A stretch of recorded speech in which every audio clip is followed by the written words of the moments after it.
Ganun din ang katawan natin. Nagpa-service din ako.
Magandang hapon, May 31, 2025 po ngayon.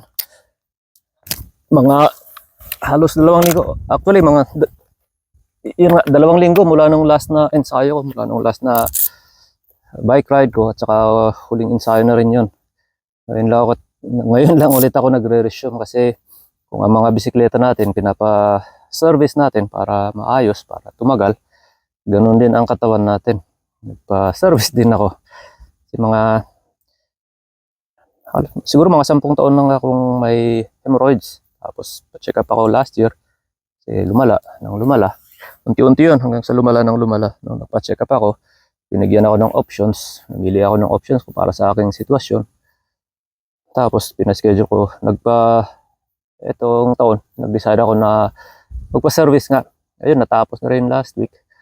Hindi naman siya major surgery. Parang clinic procedure lang. Pinatulog ako. Ang sarap ng tulog ko. Hirap akong gisingin. Tapos ayun, nilagyan lang ng elastic ko yung hemorrhoids pagkatapos ng dalawang araw. Umaga ng pangatlong araw yun, tanggal na.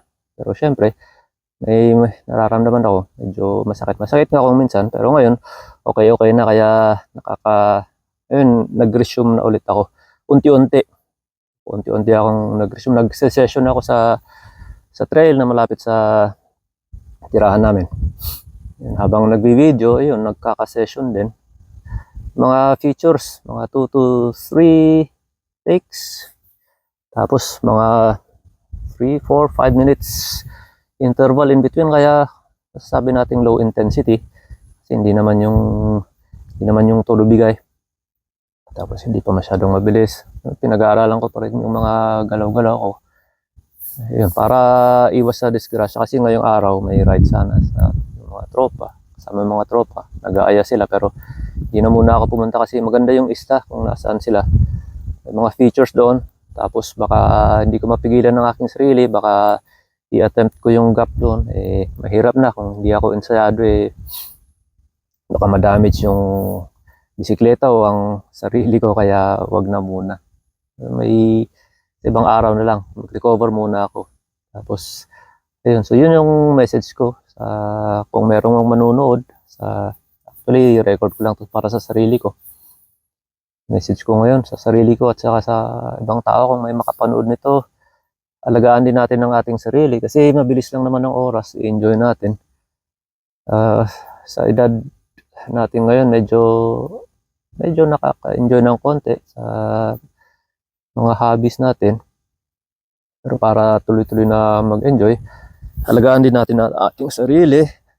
Yung very basic, yung habits dapat ayusin natin para hindi magka-problema ang ating katawan. Kung may problema, ipaayos kung kaya. Tapos, ayun, mag-recover ng mabuti. So, yun, kasi paisip-isip tuloy ako, mga 15 taon na lang. Sabi ng batas, lang mag-retire. Depende. Kaya ako nagre-record ng mga pinaggagawa ko kasi darating ang araw na siguro hindi na ako makabisikleta, at least may napapanood ako. Unang dating ko sa sulok ng mundong ito, 16 na taon. Mabilis lang yun. Hindi ko napansin. Tapos, 15 taon na lang. Uwi na naman. Kaya, ayun. Enjoy muna. Relax. Magandang hapon sa ating lahat. Salamat kung may nanood.